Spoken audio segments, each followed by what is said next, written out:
Promise me.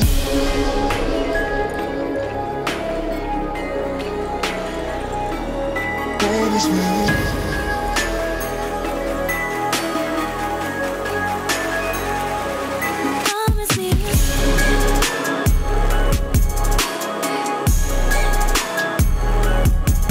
All right, and we are live. Welcome everybody to the Casually Hardcore Podcast, Episode 1, with our special guest, Thamriyell from YouTube, streaming all kinds of video games, making all kinds of videos. This guy is, I've been a fan of yours, Tham, for a very long time, and I'm digging on the Captain Morgan's mustache. It is, you are rocking it, sir. And I do appreciate, we did say, come casually, and you showed up in your top-notch casual dress right there. So this is perfect for casually and hardcore. So with when he goes to work, he wears two ties. So with that, I wanna welcome you, obviously, to the podcast, being our first guest. Our getting started. But I'd like to turn the floor over to you and allow you to say hi and introduce yourself. You're bigger than us on YouTube by far. And so I just want you to take time and just introduce yourself to people who might not have seen your videos, who might not know who you are and what you do. So if you wouldn't mind, get us started with and tell us a little bit about yourself.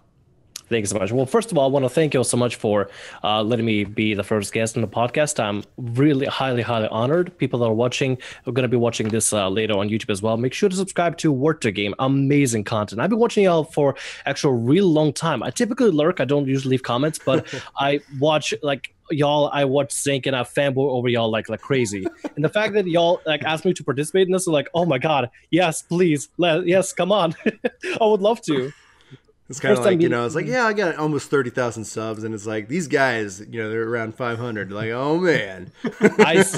Y'all, you have no idea. I still fangirl no matter what. Like me, I never look at my numbers. I sometimes you forget I even have this big numbers. But any single time I get infatuated with someone's content or really get into someone's content, I can't help but fangirl. So I apologize if I ever do. But thank you so much for having me on here. My name is Thamriyell. I do a lot of Final Fantasy 14 videos and streams. I also play MMOs like Elder Scrolls Online, Guild Wars 2. I even have a second channel where I play some anime games, some story-based games, JRPGs, Danganronpa, Xenoblade Chronicles 2. If you want to check out any of my stuff, feel free to. But make sure before you do so, subscribe to Word to Game. I would really appreciate it. Oh, you are the best guest ever. You're setting a high bar. So you're like, let me just plug the channel that I'm on. So Chris, I'm going to turn it over to you real quick for an introduction. Just I don't know if we have any cross audience, so why don't you introduce yourself? So I am the other half of Work to Game, the half that doesn't wear a beanie.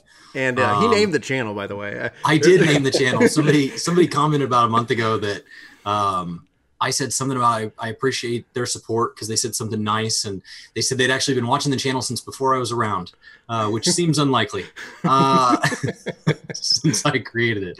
But yes, Brian is sometimes the much larger presence here, and I get easily distracted. I am the one of us that gets distracted by shiny things. I play way too many games. I think there was a time where you were working on 5 or 6 different games. Yeah. And none of them ever showed up on the channel. And I'm like, inside I want to be a completionist. And so wanting to be a completionist and then having too many games just makes the world stressful. So I like all types of games. I like RPGs. I like MMOs, but I also play a fair amount of first person shooters and racing games and all over the map. So Thamriyell is just one of the many channels that I tune into from time to time. I really like watching his Let's Play series. I sometimes work out of the house with my job, and so it's nice to sometimes turn on a Let's Play series and just let it roll. And it's kind of, you can always tune back in and kind of see where they're at. And so that's the kind of content I enjoy. And I guess, Brian, if anybody doesn't know who you are, and your lovely beanie. It's time to introduce yourself. Hi. So my wife made this beanie. That's usually a common question that's asked of me. And so my name is Brian. I'm I guess I love games. Other half worked a game with Chris. Chris and I started this with the concept of the podcast.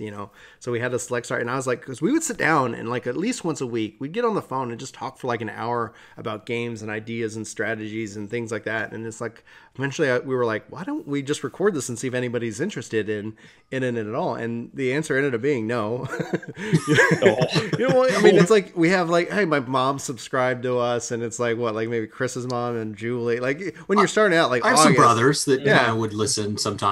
And so we'd sit down and we just talk about games, and then we put up our controller guides and things like that, and things like that took off. And it was funny because I would spend a ton of time customizing guides for people, like, oh, hey, what kind of player are you? Okay, I'll write it up, do screenshots, just a lot of time. And eventually I was like, okay, I'll film it, and then it's like I don't even like pay attention, just kind of, it's really cool to hear that you're not focusing on the numbers. And then I just come back and look, because again, we're starting out, like I have no idea what I'm doing at this point. And I'm like, what? There's like 700 views. And that was just mind blowing, because it's like, okay, well, there's something here. And let's play with that. And so that was kind of obviously we've kind of told that origin story a little bit, but it's important to tell because, we always been a part of podcasts. I've been a part of podcasts about Final Fantasy since it actually started. I was with the first podcast about it. We ended up getting picked up by a couple sites. Those ended up getting closed down by Curse throughout the sword history of 14. And then I'm a part of the Aetheryte Radio podcast now. And so, for our Final Fantasy fans, welcome. Final Fantasy is going to be a topic. The day's topic is about MMOs. And that's important, but it's also about games. Like this is, we're a games channel. We love games. Chris talks about like Warhammer, and it's important. Warhammer is important for us because it isn't about the numbers. It's about the things that we love. And it's interesting to see like the response on that. And so I think one of the comments that I saw on one of your Warhammer videos was like, somebody's just like, I love these videos. And the fact that we take the time, and Chris takes the time to put them out, and they might get 100 views. And that's awesome. Like we're like, look, hey, did you see the Warhammer video got 100 views? That's incredible, and my wife loves the Warhammer videos, and so it's just really interesting. You're gonna, well, yeah, we got to figure out the budget on that one, because it's like once we pay off this foundation, then it's like, all right, now we can play Warhammer. Because the thing, like he talks about it, like the cost. I'm like, how is it? Like, oh my gosh, I'm like, can I clone it? Like, can I just get a mold and just mold it out? And you're like, yeah, you can, and And so that's me. I'm a dad. I'm a gamer. I'm an engineer. I'm a cartoonist. I'm a lot of things. I hate the question. Like, hey, I don't know if you guys are like this, but what do you do? It's like, well, like I do a lot. Like, it's going to sound weird, like, because it's not related. It's like, oh, what do you do? Well, I program computers, and I'm also an astronaut. Like, how did we get this connection? It's like, well, yeah, one day I was just like, you know what, I'm going to go to space. And so I called up Elon Musk, and he's like, come on board. And it's like, that's just only if you make me a knitted beanie. At some point, man, at some point. So definitely. With that, guys, that's our introduction that went a little longer than I had budgeted for, because I've got a really good outline. I run meetings for a living. So with that, I want to jump into our first topic, and this is what I'm really excited about. So here we go, guys. We got a little loot box opening up. I'm excited. It's pretty basic. What are we playing? And that is the topic of the hour right now. We got I've got a little section for this. So we just mentioned that we're playing all these games. Chris, you just said, like, in the fall, you just went nuts and went on this like game spree and that. But I'm going to, because Tham's our guest, I'm going to turn it over to Tham. What are you playing right now? And expand on that however which way you want. Sure thing. Main channel currently been playing some Final Fantasy 14 stream-wise. Every single Friday we play some sort of a scary game. I actually got a game from developers Past Cure that they recently contacted me about, and like, it looks like a really hype game, and already got it set ready for Fridays and stuff. But typically some sort of Friday is like a Friday Fright Night where people could just come and hang out.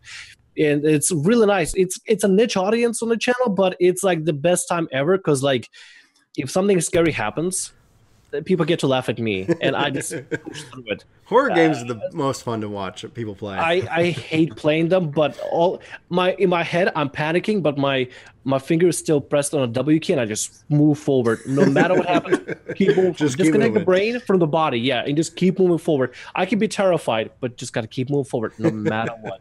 People enjoy That's that the kind advice from Thamriyell. Absolutely. When scared in life, just push W. keep moving forward. Exactly. Push W. Exactly. No matter what happens. Even if your panic is like, oh boy, no, I can't keep going. All right. But I've also been playing some ESO, been playing some Guild Wars 2, been trying to check out some of the other MMOs, trying to see if I can get like early access to like Bless online or something, right? We got to bring that. We got to return to that other MMOs thing, because it's like, you know, as far as it goes, like it feels like a whole different world. But we'll save that. We'll save that for kind of, that's the main topic for today's podcast, everybody. So, oh man, I'm excited. All right. Anything else that you're playing? Second channel, been playing like just a bunch of anime games, Danganronpa V3, Steins Gate, Trails of Cold Steel, such a good series, Xenoblade Chronicles 2, and be getting a lot into VR chat. Man. Okay, so what is this VR chat stuff?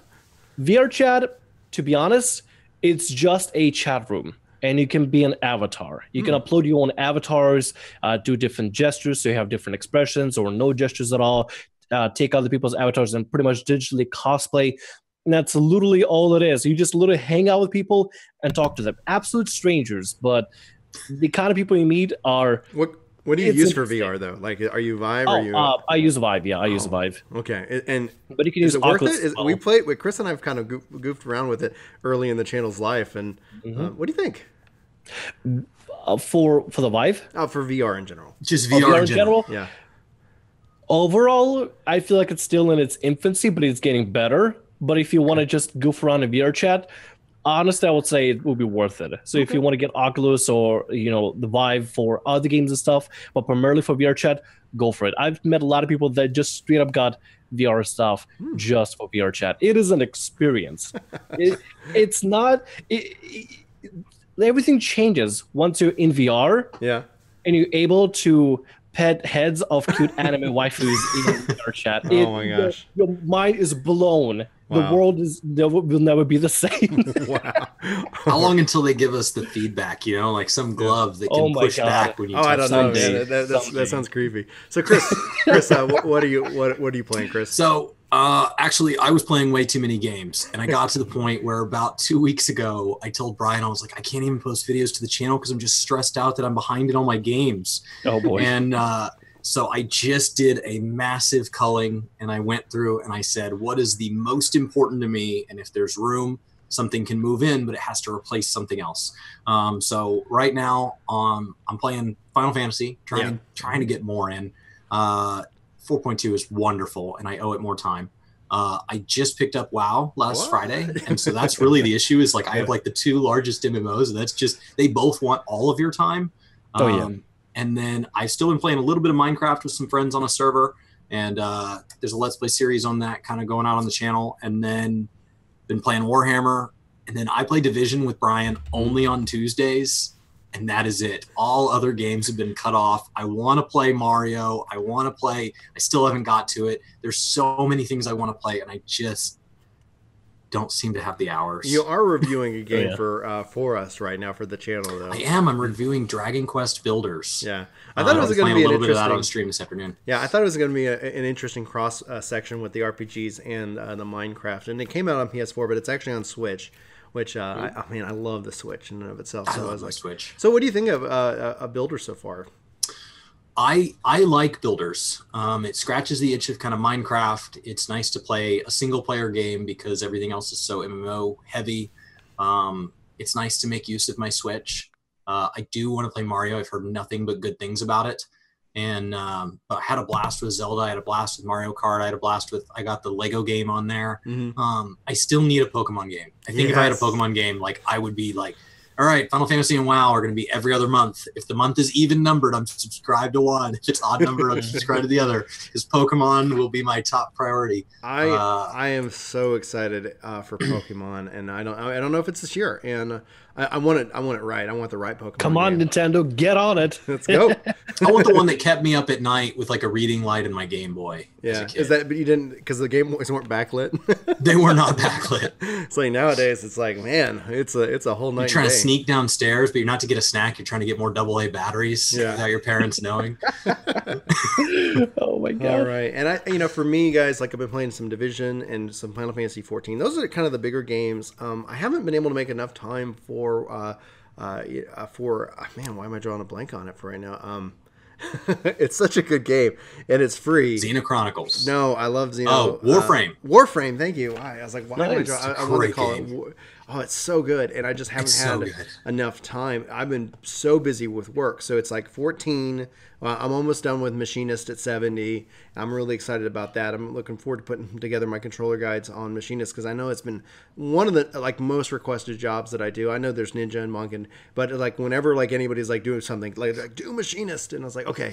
So I'm right at 69. I should be able to. I'm going to try to hit it, but man, like I have been just like working. Last night I got up at 5 and then I got home at 10. 5 a.m. and then I got home at 10 p.m. and it was just like it was a long day, and I just came home and I was like, do we have any lasagna in the fridge? And Julie's like, yes. And I was like, that's all I need right now.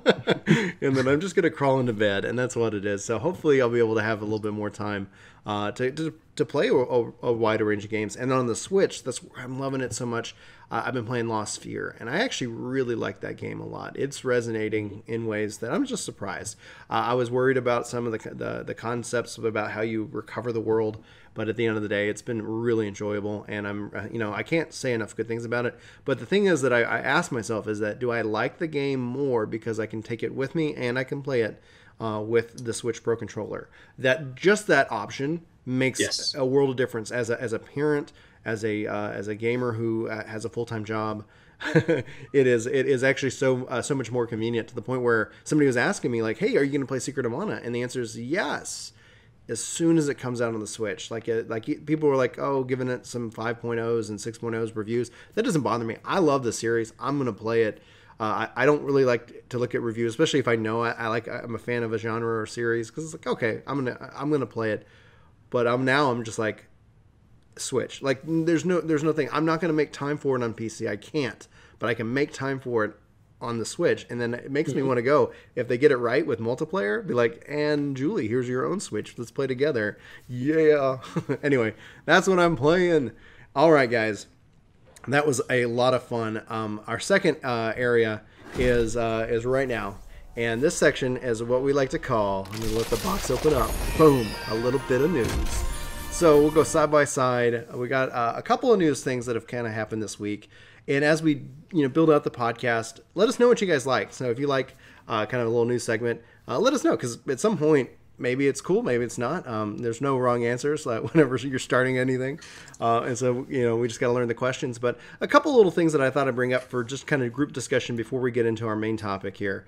And it's that Nintendo right now is being kind of the Norwegian Customer Council is having a problem with them, because you cannot cancel a pre-order for a Nintendo game right now. And this is interesting because you can cancel pre-orders for digital games from Xbox and PlayStation and stuff like that, but Nintendo won't let you. And they're in Norwegian areas, this is illegal. And so I'd like to know, just generally, what are your guys' thoughts? Sam, do you got any thoughts on this idea? As somebody who's very new to Nintendo, I just recently got a Switch, but I've been very new to Nintendo, never grew up on Nintendo like other people have. But from what other people have said, and I guess I would have to agree, if you look at the track record of Nintendo, as developers, they're excellent. As a company, they could definitely use some work. Because, why would you not let people refund in case anything happens? Still allow the customers to be able to refund in case anything can happen. I don't know. Maybe, somebody getting a wreck, they need to, pay off for something. Anything can happen. Not having... I mean, maybe because I'm desensitized, but if I pre-order something on Steam and something backfires, maybe a game gets pushed or delayed or something, I'd rather, get the money back and then purchase it after it's fully released, because I would feel I'll not be giving a developer money ahead of time, especially if it got pushed back to then be okay, now the game is fully out. Okay, let's go and purchase it. It's just the ability for the customer to be able to, pull out of the deal in case, nothing, things go down or weird reviews come out or whatever. Why not? Why Nintendo? Why do you do these things? Why? I like either Chris disagrees with you or he's got some kind of issue with this neck. I 100% disagree. Oh, seriously, that's so weird. 100%. When pre-ordering, you are saying, I want to purchase this. And you have to take into that a company's track record, your personal finances, and so on. Now, if that is a social contract, so if they have a delivery date and they fail to meet that delivery date, they owe you refunds because they haven't held up to their end. But if you suddenly lose your job and you bought a Nintendo Switch and that's the money you needed, that you should have had enough money in savings that a Nintendo Switch isn't going to be the reason you lose your house. And that is not Nintendo's fault, because if Nintendo gets a large number of pre-orders, they may do something like go to a bank and say, here is the amount of revenue we've already generated around this, and we'd like to take out a loan and build a second facility to build Switches even faster. And they're doing that against you. And if all those people have the right to just back out, there is no stability for them to expand on it, begin saying, wow, we're going to take all this money and we're going to try to release 2 extra games this year.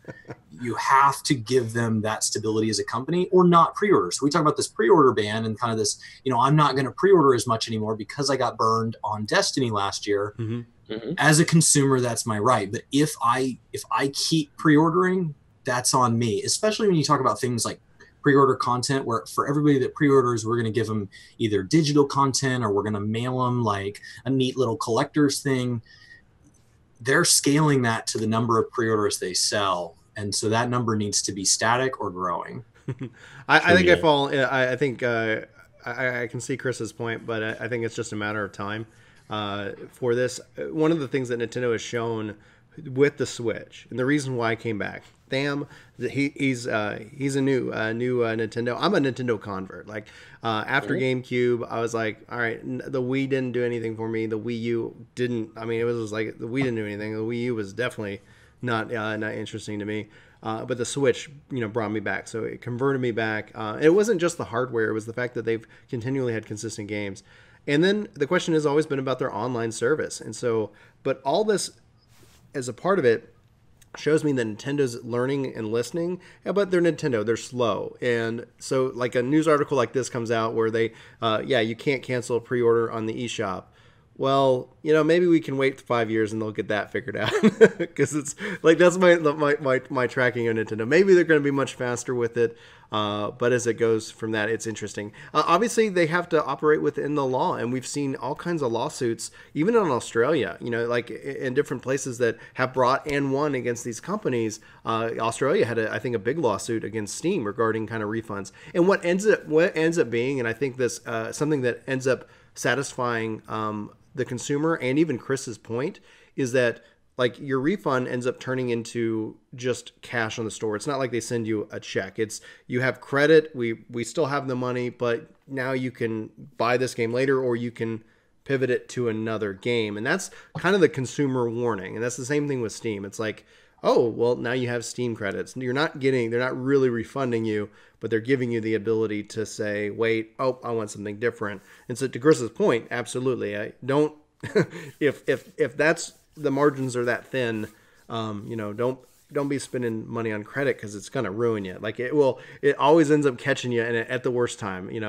As they say, like bad things come in threes. Like, the foundation and then this and then this. It's like, it's never like, I was ready for the, 50 things to go wrong financially. Mm-hmm. I don't think there are many people in the world that can be ready for like 50, financial crises. But outside of just the obviously like, the reviews or something like that, it's good to be like, I don't want to commit into that game now. I want to wait. And that's actually something that kind of is an interesting thing that we see going on with these persistent games that keep getting updated.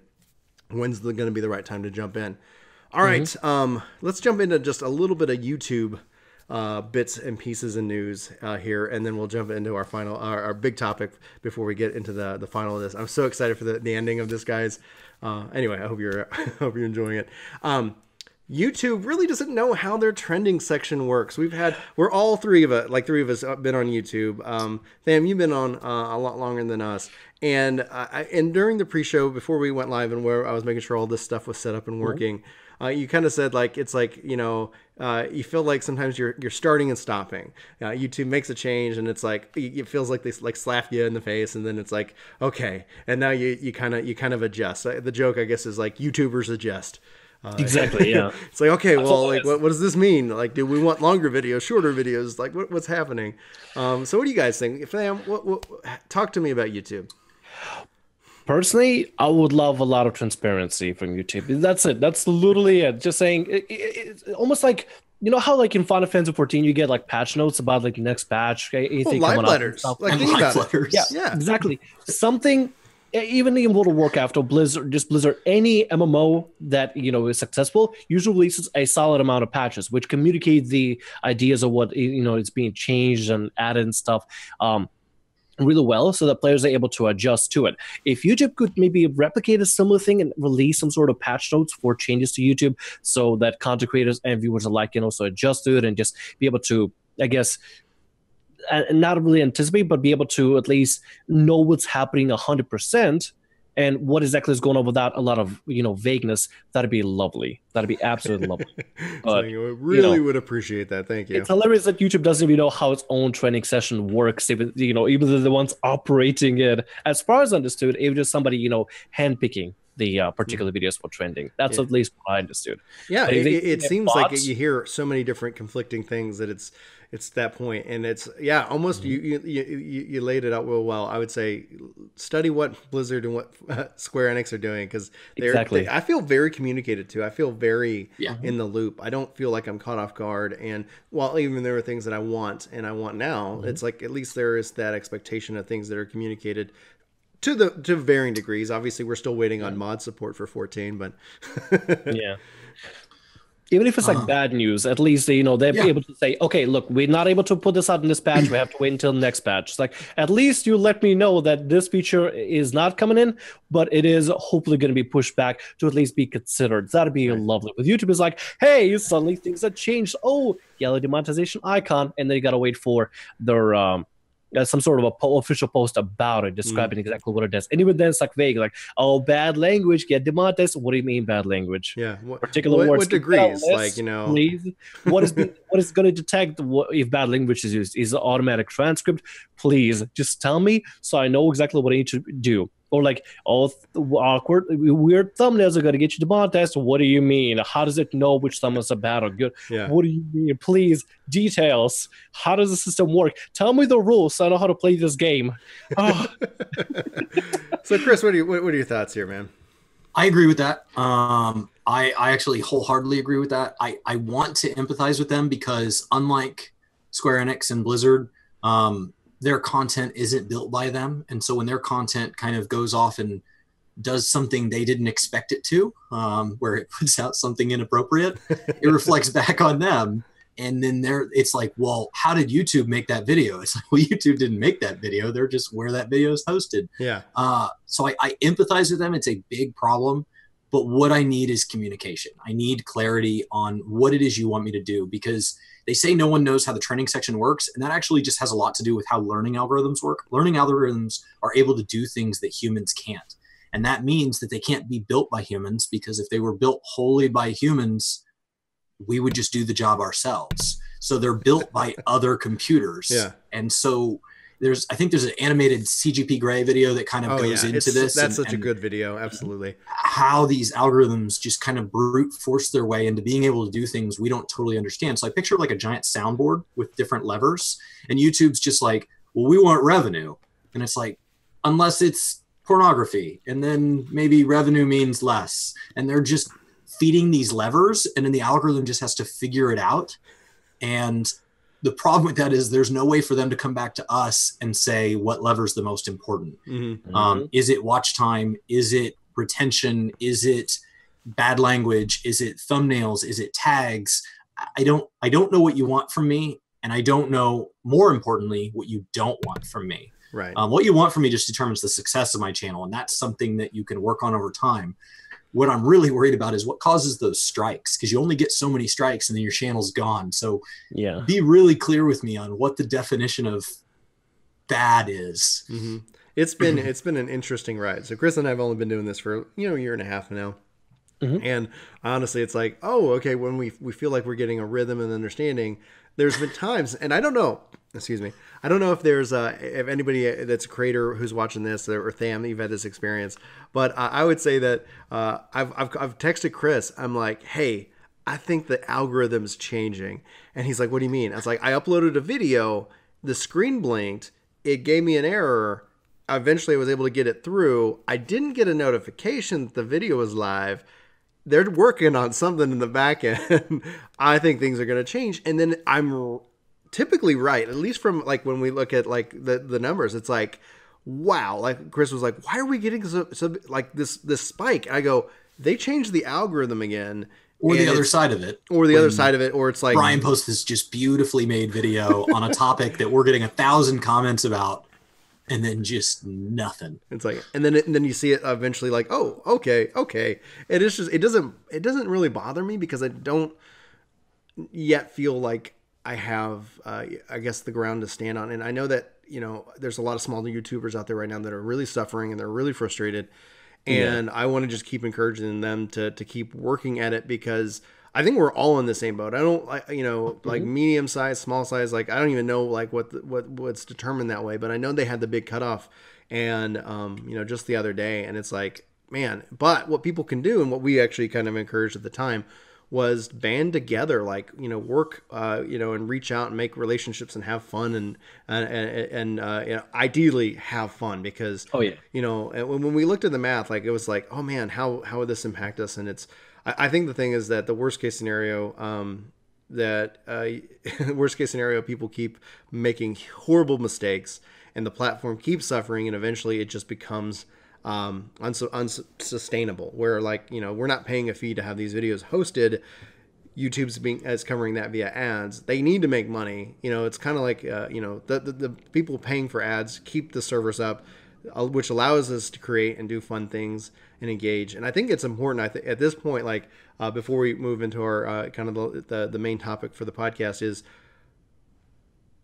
diversify. You know, that like don't two things Thamriyell does well. Is one, you're on Twitch very actively, and you're on YouTube. I think he's on. He's just you're not on Twitch. You're on YouTube Live. That's what it is. Yeah. YouTube Live. So you're in both live form, and that's what it is. I knew I'd seen you somewhere live. So you're on live content, and you're on back archived content. And the advantage of that is that you have two skill sets. We were having a conversation before about how I do see other creators that actually jump to a whole nother platform like Twitch. And that's not something Brian and I do very well. We don't do nearly as much live. Absolutely. As we do archive. I think so that's something I really envy about Thamriyell, is that ability to reach the people that want to watch you in two different ways. Because that means that if like YouTube Live ever gets a spike, but then your archive content and the videos you take time editing and spending all this on get a downgrade, you should level out, right? Yeah. The other thing I think you do really well is you stick to your format. A lot of people look at what's the hot new easy button. And so the average viewer right now watches 3.5 minutes and then clicks off. And so it's best if your video is no longer than 7 minutes and 3 seconds, because your retention rate, blah, blah, blah, blah, blah. I can look back through your archive, and your video lengths and your subjects just seem to, and maybe this is just my impression of you, just seem to follow what you want to do, not necessarily some hot new trend where your video type is changing every 2 weeks. I try to make sure I experiment with making videos just a little bit better, but not overly experiment. I realize that there are times where I over-edit the video. It looks gorgeous. It looks absolutely amazing, like really beautiful shots and everything. Like compared, let's say, for example, my top reasons to play Black Desert Online when it first came out, when I was really into it, I filmed some amazing stuff and I used the in-game effects. It was a gorgeous video. Didn't really get a lot of attention. Then next thing I do is say, I make a video like top 5 reasons to try out ESO, or top 10 reasons to get into ESO in 2017, 2016 to 2017. Boom, suddenly 300,000 views, and it doesn't have the fancy like editing and stuff. This has like just maybe 10 to 15 minutes of me, of just gameplay footage and just me talking about things. And that's it. And I'm like, how? Why? What do you mean? we have a similar story right there, because it's that Chris is like he calls me and says, I left Destiny publicly, and he's like, you put out 2 of your worst edited and voiced videos ever in a week where he put out 12 videos. Yeah, he put out 12 videos, and 10 of them were stunning. Some of them using visual tricks that I've never seen him do, and I wanted to commend him on that. And then he put out these 2 videos where he woke up at like 4 a.m. and sounded like he was tired, leaning into the microphone like nobody could hear me. It's like pitch black. I'm like, I'm gonna get some coffee. Well, guys, this is weird, but there's apparently this is happening. And anyway, here's the link. And they just take off. I don't know. I don't understand it. But it's one thing I admire about you, Thamriyell. That's my view. I don't know. I don't know if you know kind of how other creators think of you, but I can just tell you from my perspective, you make it look like you know what your plan is and you stick to it. And so I really admire that about your content. Thank you. Maybe you're just winging it and you just he just sometimes makes winging it sometimes look I feel like natural. I'm winging it, but I try to at least have a modicum of uniformity, like kind of a fancy flying intro without, stopping too much in between, and try to just simply talk about things from my point of view. Some videos may be a hit, some videos may be a miss, but no matter what it is, just, I guess, try to find your pace that's comfortable for you and try to do the same thing. But I don't know, my pace is always different because my main channel stuff, like with Final Fantasy 14 commentary stuff, is like particular place. And then I go over to the second channel and just like, oh, what am I doing? Uploading 4 videos a day. Why am I doing this? Why am I? It's a blast. So it's like, I don't know. I don't even know. If people ask me like, what's your secret? I'm like, I don't know. Can you please help me figure that out? I don't know what I'm doing. I need a consultant. It's the mustache, because I watched something of yours the other day and it fed me another one of your videos and you didn't have a mustache. Maybe that's what it is. I was so confused. We just need Chris to grow out a beard and we can. I just need to. No, I can only grow a mustache, and it doesn't look like that. It doesn't. It's like a super trooper bushy mess. All right, with that, guys, we are jumping into the third topic here, the big one. I'm having so much fun. Again, thanks. Oh yeah, it's blessed. Here. So we're going to talk about WoW versus 14 versus ESO versus essentially MMOs in general and the state of MMOs in this world. We all 3 of us are big MMO players. I've played my WoW experience is incredibly small. Like I got to level 40 and I was like, this is cool. And then, just life happens and things like that. There was things that in it that I really appreciated. And I played through 40 through Burning Legion, and that's pretty much that's been a long time. Burning Crusade, excuse me, Burning Legion. Let me just start blending things together. And so like 14, obviously being, and then 11 was huge for me. That was my first MMO. Like the story I tell, and I don't know if I've told it on the channel or whatever. Guild Wars 2. Snow in chat saying that absolutely played a lot of Guild Wars 2. But 11 was my first, and I remember being a warrior, which is a tank, and people were telling me, like, no, you need to hold the hate, you need to hold the mob. I'm like, I don't want him hitting me. Like, what are you talking about? Like, don't hit me, man. Like, my allies die, they should have brought armor. I know. It's like, man, what's up? I don't get, it's so funny when I think about it in the grand scheme of things. And then obviously 14 being a big one, which I'm obviously I'm a huge Final Fantasy fan, so that's why I ended up resonating a lot with 11 and 14 in general. Maybe not so much with WoW, but not that I hate the game or any game really for that matter. So let's talk about the state of MMOs. Let's go ahead and start with you, Tham. What do you think? Okay, well, me personally, I guess TLD history behind me. I left World of Warcraft in Worlds of Draenor patch 6.1. So how long ago was that when you left WoW? Oh boy, I'd say roughly 2.5 years, I would think. Yeah, roughly like that. And that's when because I saw your video back then. It was that when you switched to 14 being your main MMO. Is that right? Mm-hmm. Okay, so oh, got it. Cool. Okay, we're all on the same page now. Mm-hmm. And it was honestly, I'm kind of happy that I did, because I wouldn't have been able to invest a lot of time into Elder Scrolls Online, see what it's all about, and be able to try Final Fantasy 14. Honestly, I just took a shot. It was on sale. I was like, okay, you know what? I'll try for a month. I got to up to level 30 within like 10 days or something, and I was like, oh my god, this is the greatest thing ever. I want this. I want to just play this. It satisfies my MMO itch that World of Warcraft just didn't at the time. But then I was also trying to make sure that I'm putting a lot of time into Guild Wars 2, trying out games like Sacred World, which at the time, maybe the combat wasn't my forte, but the story was like, okay, this is actually kind of good. And just trying to see different ventures out there, seeing what other MMOs offer what and stuff. And 14 just got me to stick around for the long haul. And as long as Squares keep doing what they're doing, then I'll stick with it. But, Square... All right, if so you mess up, I will unsub permanently. I will never sub or purchase your product again. I'm telling you right now.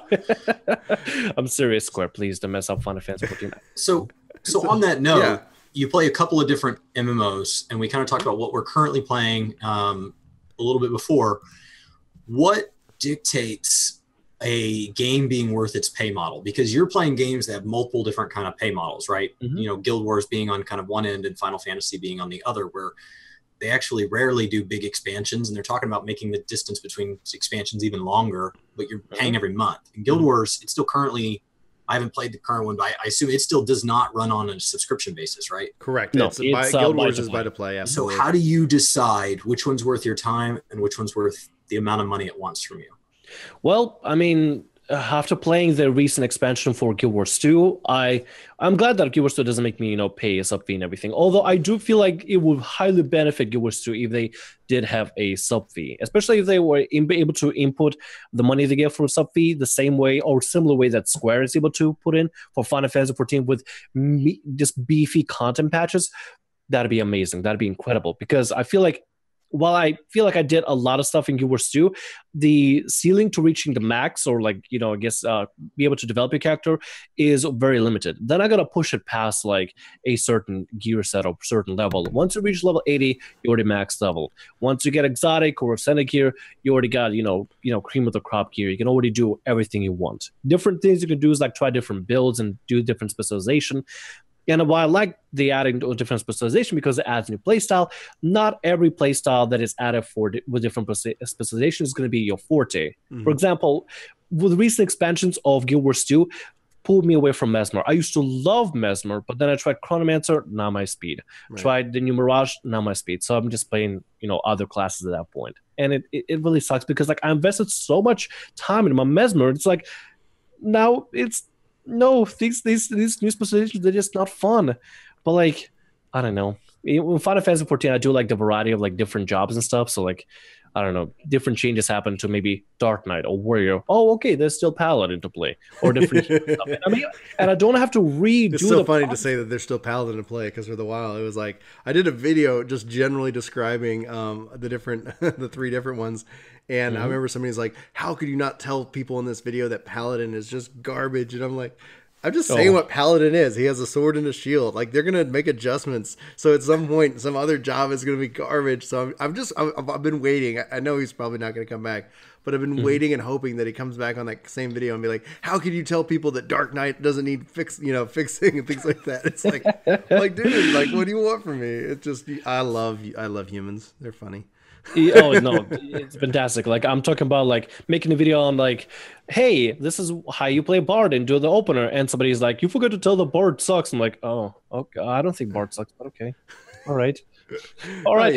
It's always interesting. One of the things that we talk about, Chris and I, it's we always really get excited about the comments. We really like when videos get lots of comments, because we like that conversation. And we obviously see a lot of that with 14, and I'm interested to see how that goes now that Chris has been playing WoW. And that's one of the things I'm really looking forward to as he posts those kind of videos. I've been wanting to play for a while, and that's been a big fear of mine. He's been itching, and it's that you were, Chris. Talk a little bit about your WoW. Be ganked in my own house. Talk a little bit about your WoW experience, though, because a lot of people from Work the Game know you from 14, and then we've always kind of mentioned. Yeah, you played WoW, but you really played WoW. There was you told a story about a test that you studied for, not to pass it, but to take it faster so you could get a raid in. Yeah, so when Burning Crusade launched, I was in college, and I was studying for a construction exam in a professor that typically has to curve because the average grade on his exams is a 67. And so I studied flashcards every meal, in between every class, everywhere I went. I had a stack this tall, and I would go through them, and any I missed went into a separate stack. I had to do those till I got them all right, and then the whole stack started over. And I would do that day in and day out for weeks leading up to this exam.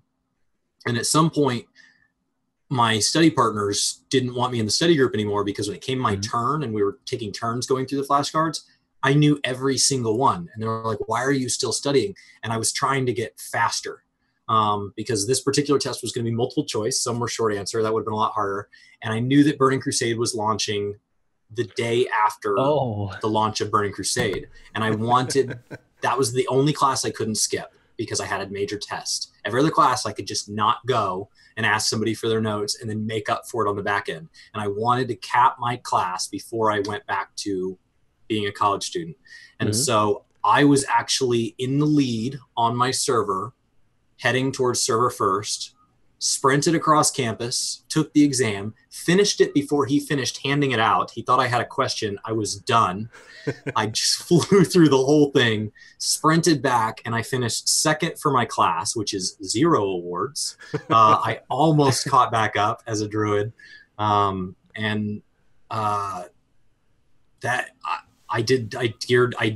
played Lich King just as hard. Lich King I pushed just as hard for server first, and I did not get it. I should have pushed a profession because I think I could have won on one of those. And so I had, in hindsight, probably an unhealthy relationship with WoW. And so that's always been my big game, which is why every time I have so many questions about Brian about Final Fantasy, it's also why I say things like Toon and Mob and all these is because I'm trained in WoW terms. Same here. I can't help it. Don't be dropping tunes on me. They're characters. And there's a big difference there. There's a big, it feels noticeably different. So coming back feels weird because I'm not dropping one for the other. I'm playing both. And so you get this direct comparison day over day. Like one day I'll play Final Fantasy, the next day I'll play WoW. And they feel so different, but so similar. It's like reading the same book in 2 different languages. Yeah, absolutely. So Chris, talk a little bit then. So that's kind of your experience, but you jumping back in, it's all new to you, right? So it's weird. I took 6 years off. So 6 years, kind of a break from WoW, playing 14 with me. What do you like about WoW that you wish 14 had? What do you like about 14 that you wish WoW had? Just in a brief kind of idea. And Thamriyell may be able to talk a little bit about this because I think after 2.5 years, it's like riding a bike. If you went back to WoW for the new expansion coming up this end of this summer, it would bounce back. My biggest complaint about WoW versus Final Fantasy is in WoW's favor, I would put the single biggest advantage is mods. Having an API where I can adjust the game to exactly my play style is something that I always kind of knew Final Fantasy lacked. And then I went back to WoW, and there's so many features in WoW that are native now that were mods when I played before. And in my head, I'm like, okay, that makes sense. They had 100 people solving this for them, not on Blizzard's payroll. And now they got to pick from them and run it natively. And so there's this dialogue, kind of like when an app gets added to your phone that is, and now Flashlight's just a thing that it has now. And my biggest complaint about WoW in Final Fantasy's corner is the depth of professions, the ability to switch classes without logging out, no middle step, and just visual beauty. I forget how beautiful Final Fantasy is because I haven't been playing other MMOs. Yeah. You go into the world of 14 and it's like, it is 14 is stunning. And I think it's only going to continue to improve and get better. They've really got a good, solid backbone. It's going to be neat to see how. I mean, I streamed fishing with basically my UI off, staring at a sunset. It was just so soothing. Oh man! What do you think, Thamriyell? What do you like most? Like when you're comparing these games, what do you feel? I mean, those being the big 2 titans in the room, what do you think that they're doing? One's doing better over the other. Well, I got to play Legion a little bit. My buddies got me Legion expansion one time, and they even got me like a card for a month. So I said, okay, I'll give it a full month. I'm just gonna boost some classes that I'm really into. So I just boosted a Death Knight, tried out different specializations and everything like that. I love the lore of World of Warcraft, how it's been built up over the time. So maybe it's the nostalgia me talking, but I love just the depth behind the different races, the whole the entire concept of like Alliance and Horde. I absolutely loved. and I'm really excited that next expansion they're going to be pushed out a little bit They're more. bringing it back. Yeah, Exactly. that's one of the things that like I that. appreciated about WoW back in the day was that fact. It was and then PvP it's like, servers. yeah, Oh, and yeah. it's like I like PvP. People watch me and I talk about it and I participated in it. But Are you Horde or Alliance, then? yeah, Ooh, I've been both. I started as an ally, but then I went Horde for the longest time. And then I had to switch Alliance because all my friends switched Alliance, but I still wanted to be Horde. But coming back for like the 1 month, I was Horde. Tauren. Oh, yes. Oh, Tauren are the best. I love them. Yeah. I You know why you never see Tauren rogues? I want to take it into Too stealthy. They're too stealthy. Exactly. one of the things I'd say is that like when we talk about like Guild Wars 2, one of the things I loved about Guild Wars 2 was the world versus world, or that whole concept that your server, as a server, you're playing against other servers in PvP and PvE content. And when they sit here and with the Stormblood, they announced this big PvP, type content. I was like, oh my gosh, please be world versus world, because that's one of the things that, people have wanted. Like, hey, can we have like open world PvP zones? Well, probably not. It doesn't fit in the lore. It doesn't fit with this. Yeah. But the lore could fit with the whole different shards, because that's the whole concept. Maybe you could be, fighting one of the shard, clones of Eorzea and all of that. I think that would be fascinating. But that could also work, because then from a server, as a whole server, the one thing that I think 14 lacks that I really appreciated about 11, that I really appreciated about Guild Wars, is that I felt like I was a part of something big, and that action, that activity I was taking was having an impact.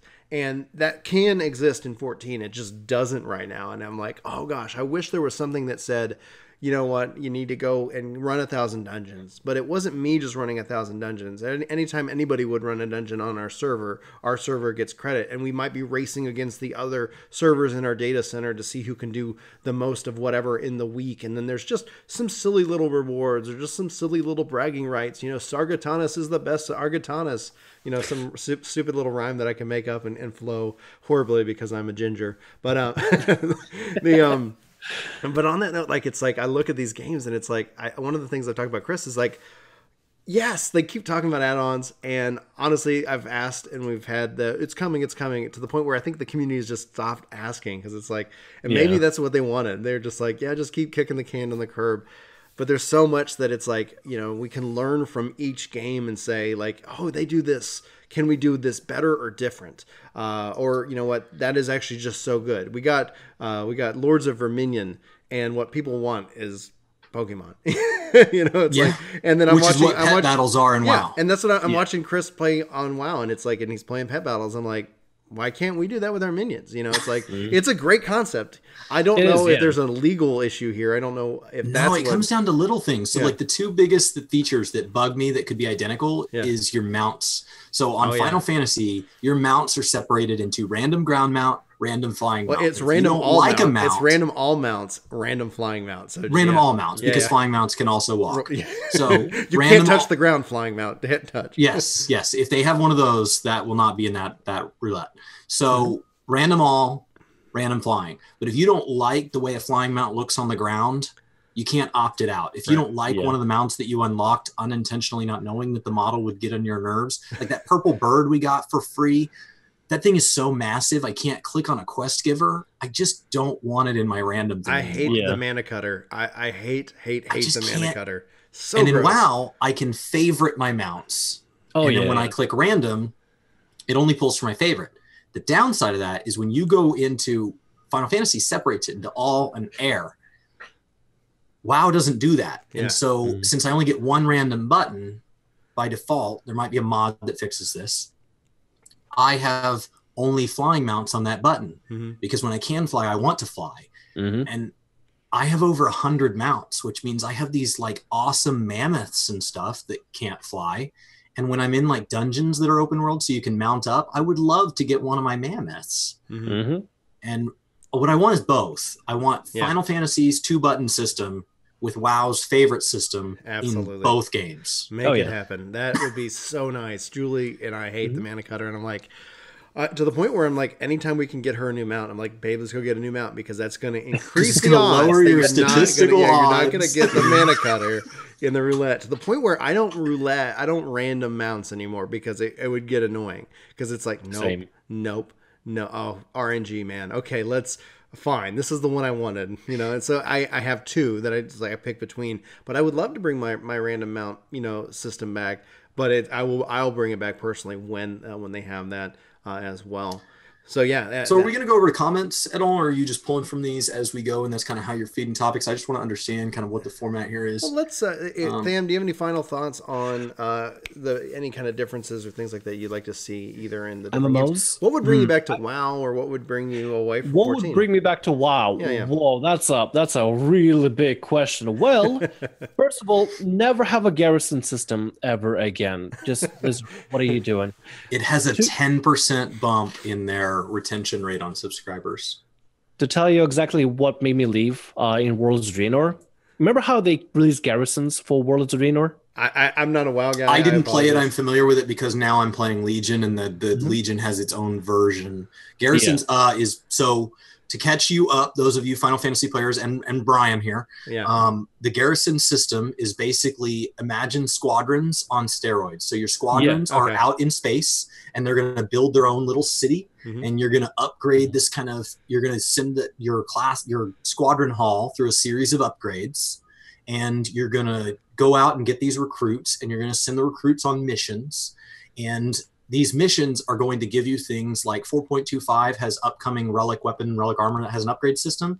It's going to give you experience towards your relic weapon, relic armor. It's going to give you items that you can use to boost your squadron members. It's going to give you gold. And the one in Draenor I heard was really bad about making these overnight millionaires. And so it screwed the whole economy because now anybody who wasn't garrisoning on multiple alts didn't have any money. So somebody like me that's always played one main, I'm now told you need to have multiple characters leveled if you want to just keep up on the amount of money these garrison halls can make. Oh yeah. What made me drop out though was when I'm sitting in my garrison, I can't see other players. It's like your own little like hub. So pretty much imagine your own Kugane, but no players, no interaction, no grouping, just you by yourself. So, and so basically the hello, open world Commander, of Final you're the Fantasy. best, Commander. Love you, Commander. It's like, okay, can you please not? I want to see other players. I want to have player-to-player interaction. Squadron anyway, but my joke is that it's basically Final Fantasy 14's open world content. Yeah, it's the squadron hall, right? Because you're in Gridania. Well, I am because I'm an adder because we're the best, and I run into my squadron You're hall. an adder too. Freaking Hell snakes for life, dude. Yeah. Didn't even have to ask. We just knew before we were invited on. We like this guy. He's probably an adder. People are like, hey, can I come on your podcast? Are you a member of the Twin Adder? So when you go into your squadron hall, you're alone in there. And so sometimes I had a squadron guy dressed as a reindeer. He unlocked him and he was in this reindeer costume, and I was laughing so hard. And then you look around, it's like no one else sees this. Yeah. Well, anyway, get to the point where I would send my World of Warcraft minions out to actually like do missions in raids, right? And at the time there were normal raids, heroic raids, and mythic raids. Mythic raids is pretty much like, punish me, kind of like Blizzard, please. Savage. I want punishment. I want to feel tortured. It's like past Savage, pretty much. But they had the normal, and then they had heroic, which pretty much is our Savage in Final Fantasy 14. Well, anyway, get this.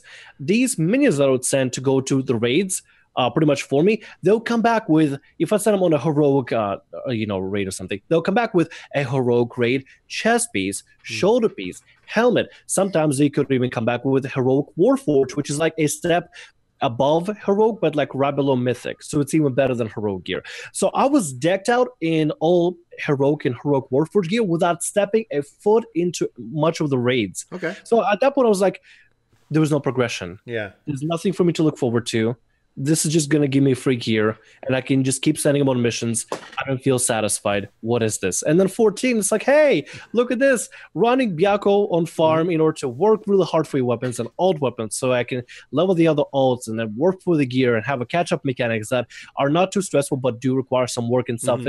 It feels satisfying. Recently, I got my Dragoon fully geared out to item level 341, and it felt so satisfying to be like, okay, I'll put in the work, I grind it out, now I can go into farm parties or raid parties and get myself ready. It will take work, it will take patience, but that's the satisfying part. When somebody goes out and comes back in like 6 hours or 8 hours, a 10-hour mission, and be like, hello, Commander, hello, General, here's free chess piece. Don't have to thank me. Go ahead and tell people, hey, look at guys, I didn't have to step a single foot in a raid to get this. Look at me. I am incredible. It's like, imagine if somebody just brought you a savage, a savage gear on a silver platter every 10 hours. That's a tough question because I would like it. At first, you would but like it devalues the effort. It definitely devalues the effort. Everything. It's like there's nothing to look forward to if I'm just being given stuff just for free. It's like, no, let me earn it. I want to work for it. Come on. All right, guys. Yes, thank you, Tham. Thank you. There's a lot that we want to talk about on this topic alone. Chris is actually going to be putting together some translation guides with SE finishes with and gets more experienced in the changes of WoW. So for players coming from WoW to 14 and 14 to WoW, like what are things that are different? And we talked about a little bit of that here today, and we also talked about some of the things we want. But this is the thing I'm really excited about. It's something we do on the channel, and what we've done is we've cultivated all kinds of questions, comments for it. So let's go ahead and dive into some community feedback. This is a series we run on its own, like I said, and I'm really excited to share this with you guys. So I believe when I looked at it, I was like, okay, I can make sure that I'm on the right. I've got it. You got it, Taylor? Yeah. So we're gonna start on Tham's comment. So you actually keeping with the same subject, why you left WoW for 14. Taylor Euphoria said, I personally have been playing WoW and 14 at the same time. I got 14 ARR on day one. I dropped WoW in patch 6.1. The thing that finally made me drop WoW altogether is, what does it mean to have a patch? Final Fantasy utterly blows WoW away when it comes to patches. I think they're talking specifically about the content patches we have throughout WoW. They're wonderful. New dungeons, raids, tome gear, story quests, side quests, primal fights, sometimes a class quest, something Blizzard wouldn't even dream of adding with a patch. In-game housing, hunts, and they just go on and on. So what does Blizzard add with a patch? A new race, a new raid, maybe a few new quests. So they said sorry for any typos, and that's what they did to that's what made them ultimately think that Final Fantasy was a better game than WoW. So kind of how do you feel about that? Like, do you agree with that, Thamriyell? Is that kind of I agree with everything. Yeah, when I made the video at first, my thought process was, hey, I guess I could tell my story. Maybe some people are going to dislike it because, like, oh, he's bashing World of Warcraft, dislike. People are going to do that. But, like, my original thought process was, like, I just kind of want to talk about my point of view. And it was refreshing and awesome to see other people experiencing similar or same thing, like same story with Taylor here, dropping World of Warcraft in patch 6.1. They probably got fed up with everything as well. So just lack of content and the lack of also care from Blizzard. Oh, it didn't feel like Blizzard cared. So it's like, hey, we relate. Oh, I can relate with this. I'm glad I'm not the only one. Yay! and that's kind of what I guess I was starting to ask you earlier, but we're trying to keep the segments moving. And in my mind, I always say, like, a game has to be worth $1 per hour. I'm very logic. I was raised by 2 engineers, and I just can't help but try to quantify things. Oh yeah, definitely. I agree. And so, like, a $60 game needs to be 60 hours. And so with a subscription-based game, they need to be able to put content in front of me where I can get an average of 15 hours a month. If I don't play 15 hours this month, then next month I probably should be playing 30, or I should have turned it off somewhere in there. Yeah. Especially because I buy multiple months at a time. So I'm trying to hit that average. And wow, they put this huge chunk of content in their expansions. I mean, I think they do a great job with expansions. But then you sprint through it, and actually usually I hit burnout. That's why I left Pandaria, is they removed the daily limit, and I just felt like instead of doing 25 dailies and being, oh, I can't do any more today, and I'd log off, I felt this need to do all the dailies. Same. And I was spending 3 hours a day maintaining my account, and then I was trying to raid, and I couldn't do it. And so I just quit altogether. And I think that Final Fantasy does a good job of kind of giving us little pieces along the way. Sometimes 4.0 dropped, and there were things that, like, I wish had been there. There were things like Eureka honestly should have been in 4.1, and it wasn't. Yeah. But there's something kind of nice about that, because it gives me something to look forward to at 4.25. Definitely. Yeah. So I think for me, this is interesting. Obviously looking at Taylor's, comment, is that it is difficult to kind of try to balance all of these games. You know, it's like the fact that I think depending on your play style and your friends, right, is what makes the most sense. Chris has been playing. We've got friends that play WoW, and they've been continually inviting him back.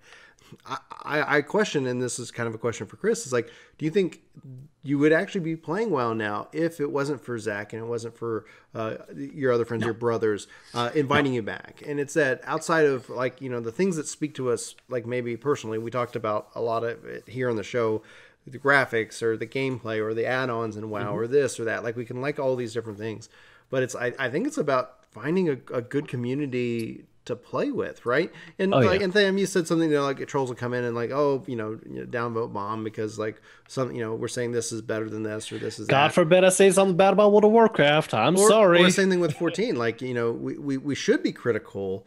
I believe in critique with, you know, obviously respect. It's like, I appreciate what you're doing. Here's what I would change. You know, I like to go that route. That's just me personally. It's just, but I think that there's a lot that these two games can, you know, learn from each other. And it shows. Yoshi P goes to BlizzCon. I would venture to bet that there is definitely some business to business relationships that these two, the Titans, like, it is not a vacuum. You know, it's like it is like, hey, you've got millions of subscribers. We've got millions of subscribers. Hey, you did this. We did it differently, and this was successful for us, and this didn't work for that. I think it's really quite interesting and fascinating overall with that. Now, because we've actually, you know, gone a little bit over time, I wanted to highlight one more comment. We had like 3 comments we wanted to highlight, so I do apologize. We wouldn't be able to get to everybody today. Maybe we'll adjust our format and our structure as we move forward. But with that, I'm going to go ahead and fire up the next comment. Chris, if you're able to read it off the screen, that would be great. Let me Which one? It's coming up here in a second. Okay. It's from Gail Anderson. All right. I have that one in front of me. Great. Gail Anderson. This is talking about gaming as an addiction. It came out that in the next form of basically the international code that dictates how insurance and stuff pays for things, that gaming addiction is listed as a line item. Keep in mind that the previous editions and stuff have things about like injuries you can sustain as an astronaut and all that. So just because it's in the list doesn't mean it's significant, because it may or may not be something that's used all the time. But it brings up an interesting comment when you look at the surface level media coverage that gaming is an addiction. Gaming is the problem. We're even seeing it now in recent news where gaming is being blamed for school shootings, and gaming is just this easy thing that if you don't game, you can just say, well, I don't know why they don't do that. Right. And so I just kind of tried to do my best as somebody who works in the medical world of just in layman's terms explaining how medical billing works and what this really means and what the likelihood this will have any effect is and what my feelings are on it even being in there in the first place. And so the response from Gail Anderson was someone that likes building stuff with wood a lot, does it every day, and eventually becomes a professional carpenter. Perfectly normal, natural, admirable dedication even. Gaming every day and wanting to become a pro gamer or seek a career in game development. And I would expand on that, even just things like, you know, Thamriyell, this is kind of your primary gig. And so you're not necessarily like trying to play at the top level. You're not trying to be world first for a living, but there's gaming as an industry is very large. They was like, don't speak to me, world first. Absolutely. They say you're an addict. Seriously though, it's a little ridiculous that what some people think qualifies as addiction. Everything can become an addiction. The layman's understanding of this stuff is sad and wildly misinformed. I agree. So I guess my initial response to that is absolutely, where is the line? What is considered an addiction? The Winter Olympics are going on right now, and these are people who have been training. They've been on skis. Some of them have been on skis longer than some people have been good at walking. I mean, it's just, they weren't even good at walking, but they could ski. And they've done this every day. Some of them have been homeschooled or had to drop out of school for various amounts of time to go to competitions and training, and it has been this priority their whole life. And because they're suddenly in the top 30 in the world or whatever, especially the ones that win, it's considered worth it. The ends justify the means. Now, if they get 4th, we kind of question their life choices. But for some reason, if they get a gold medal or multiple gold medals, it's admirable and it's worth every bit. But think about all the people who maybe don't make it to the Olympics because of an injury or because of a bad trial run that put in all those same hours. that's my issue with calling gaming an addiction, is that if gaming is getting in the way of you paying your bills, sustaining relationships, all of these things, traditional forms of labeling an addiction, then it's something you need to get control of. Yeah. And maybe that control means abstinence. But to simply say gaming is this self-perpetuated thing, it's not like gambling where like slot machines literally tie into, they're literally a mental manipulation. They've literally worked the game so that even losing feeds certain rewards to your brain, and certain games tie this in, but that's not any different in my mind than, like you said, carpentry or whatever it is that you get joy from. Working out. Working out feeds a huge wash of chemicals into your brain to tell you to do it again, and we don't call that an addiction. I don't know. I mean, like, it's just easy to say, oh, gaming, I don't understand it. Could it possibly have bad things? I don't know. Let's blame it. I don't know. In my opinion, too much of everything is too much when it comes to addiction, and anything can really become an addiction. So, like, it's going to be a really weird analogy, but bear in mind with me. We shouldn't be questioning the athletes that are putting a lot of work into the Olympics. We should be questioning the Russians that are doping like crazy. My people dope like crazy controversy and stuff. Like, they can't even represent the Russian flag. But no, like, we shouldn't be focusing on, let's say, for example, in gaming, right? We shouldn't be saying, oh, video games are going to be causing like a lot of like mental issues or tragic events or anything. We shouldn't be blaming just that particular activity. We should be, however, looking into other aspects of, what happens, what goes behind, let's say, for example, somebody having maybe, I don't know exactly what best example to use here, or how to be able to word it properly. Let's say, for example, there was an accident at a violent accident of two kids fighting at a high school or something, just getting into fistfights.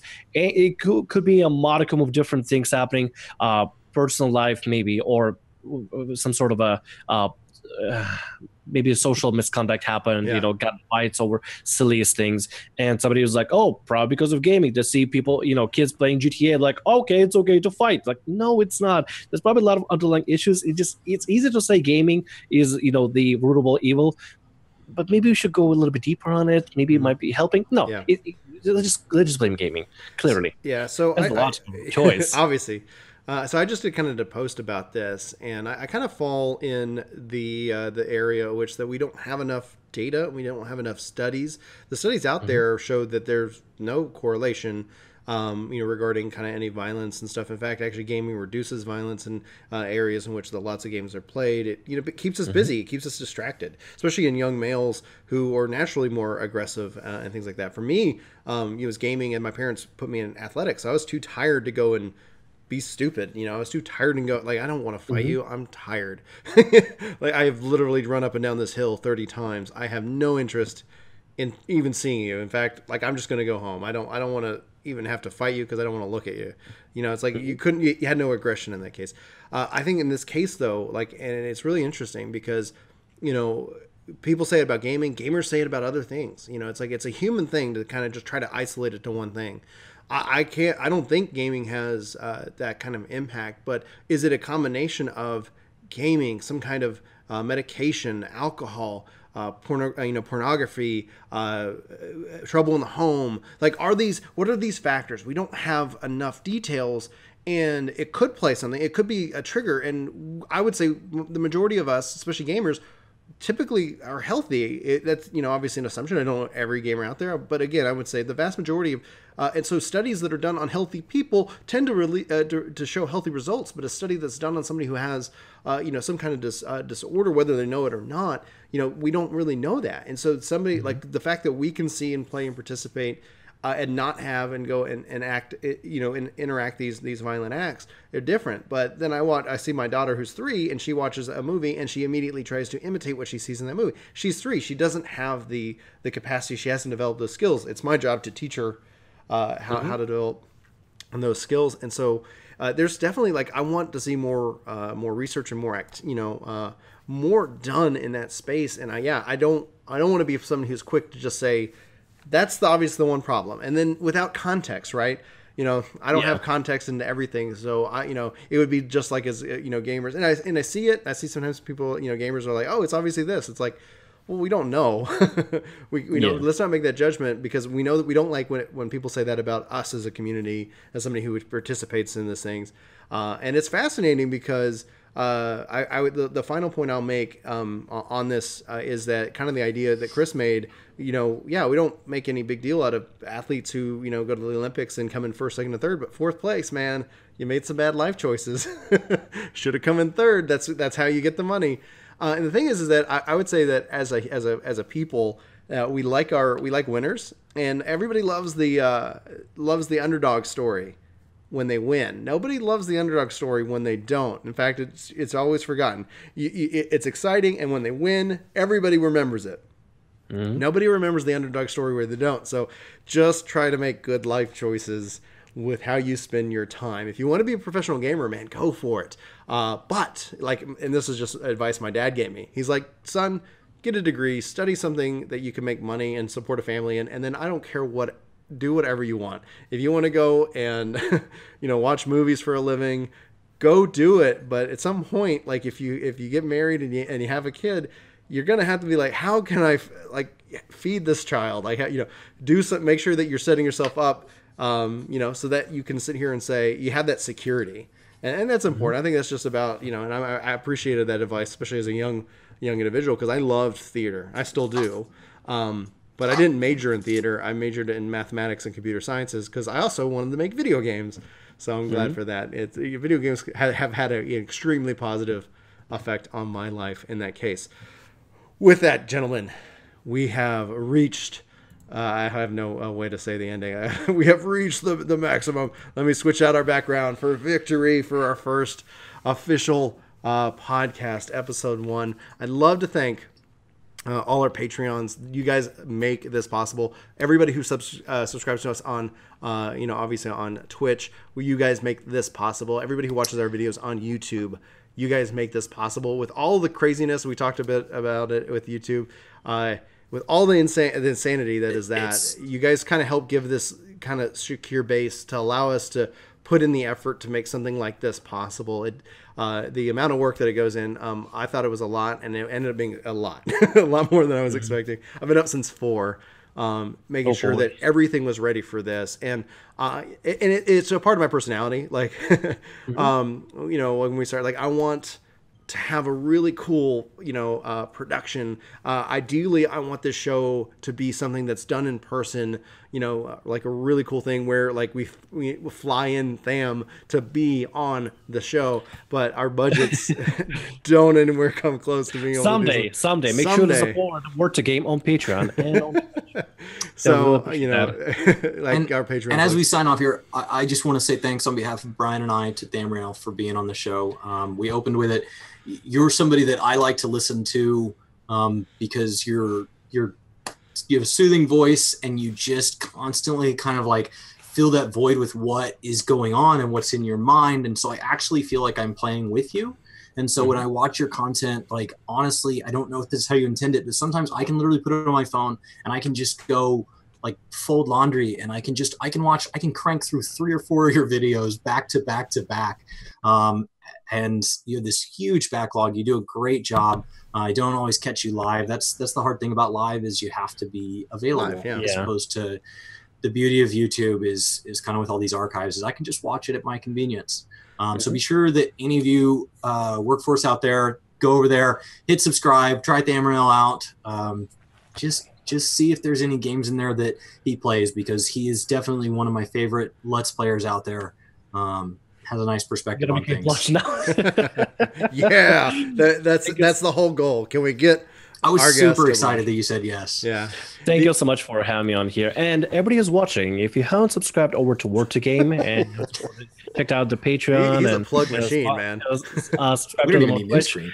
I would really appreciate it if y'all could. They make some amazing content. One of my favorite people regarding Final Fantasy 14 content to watch on a daily or whenever they upload. Make sure to support them. Make sure to give all the support to them. They are absolutely fantastic. Thank you so much for having me as a guest here. So you plugged us. Do you have any plugs for yourself that you would like to talk about this? if you want to check out some Final Fantasy 14 and MMO and RPG stuff, check out my main channel. If you like, anime games, maybe they're your forte, check out the second channel and catch my streams. I might be streaming on mornings apparently because I don't know what it is, but there's a weird demand for Final Fantasy 14 in the mornings. So I'm going to be probably doing that. There's definitely a gap. I think Chris he's been taking some afternoons for us for the Twitch perspective.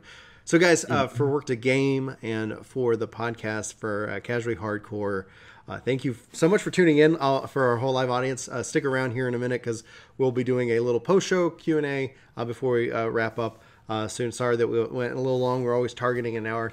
We actually will be live next week, next Thursday, with Mr. Happy as our guest on episode 2. So he's going to be making an appearance. We're excited about that. Looking forward to it. Yeah, I'm very excited. I'm happy to announce that, and then I'm looking forward to the rest of the year. We're going to target once a month. So you get this one, and then you get this one. So this is our February for kickoff, and then we'll have one in March, and then we'll April. That's right now the for the amount of time and everything like that. That's what we've got for you. But again, if you're watching on YouTube, thanks. Let us know what you think. Leave a comment. Let us know about the format. Do you like it? Do you not? Do you? Let me know. Again, this is there's no we're figuring this out. We're doing this with video, and ideally we want to be able to toss this up in audio as well. But for everybody for Work the Game, thank you so much for watching, and we'll see you and talk with you guys real soon. But until then, we hope you have a fantastic week and take care. Hey, it's me. Thanks so much for watching this video. You should click here to subscribe and here to maybe check out some more of our videos. So again, thanks for watching. We hope you like this video. We hope you subscribe and join our community. Let us know in the comments below what you think, and we'll see you next time.